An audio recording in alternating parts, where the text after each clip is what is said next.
এ যেন বকরির খাসি সেজে শিয়াল ঢুকে পড়েছে মসজিদে। মুখে সাধুর বলি, কিন্তু গলায় লুকোনো ছিল ধারালো ছুরি। গায়ে র্যাবের পোশাক, চলাফেরায় ছিল ম্যাজিস্ট্রেটের ভঙ্গি, গলায় প্রশাসনের গাম্ভীর্য, কিন্তু ভেতরে ছিল শুধু লোভ আর পরিকল্পিত ডাকাতি।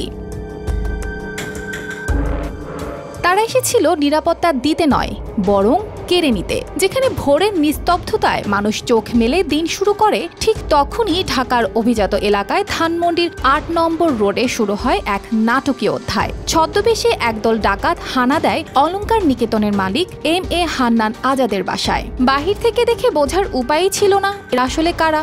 সব মশার বিরুদ্ধে সুরক্ষা দিতে এলো বসুন্ধরা এক্সট্রিম অ্যারোসল, মশার বিরুদ্ধে এক্সট্রিম সুরক্ষা। সিসিটিভি ফুটেজে দেখা যাচ্ছিল কেউ র্যাব, কেউ ম্যাজিস্ট্রেট, কেউ আবার ছাত্র।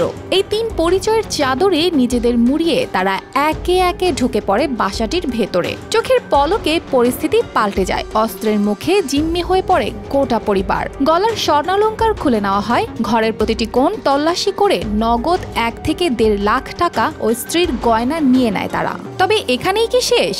ওই একই ভবনে তৃতীয় ও চতুর্থ তলায় যে অফিসটি ছিল, সেখান থেকেও ডাকাতরা নিয়ে যায় বিশাল অঙ্কের টাকা, যা প্রায় ২০ থেকে ২৫ লাখ।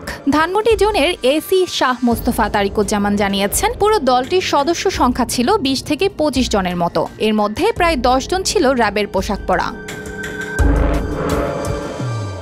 ঘটনার সময় তাৎক্ষণিকভাবে 999 নম্বরে কল করেন বাসার মালিক। সেই সংকেতেই দ্রুত ঘটনাস্থলে পৌঁছে যায় পুলিশ। আর তখনই শুরু হয় ধাওয়া পাল্টা ধাওয়া। ইতোমধ্যে গ্রেপ্তারকৃত ৪ জনের সঙ্গে আরও কয়েকজন পলাতক ডাকাতকে শনাক্ত করা সম্ভব হয়েছে। অর্পিতা জাহান, RTV।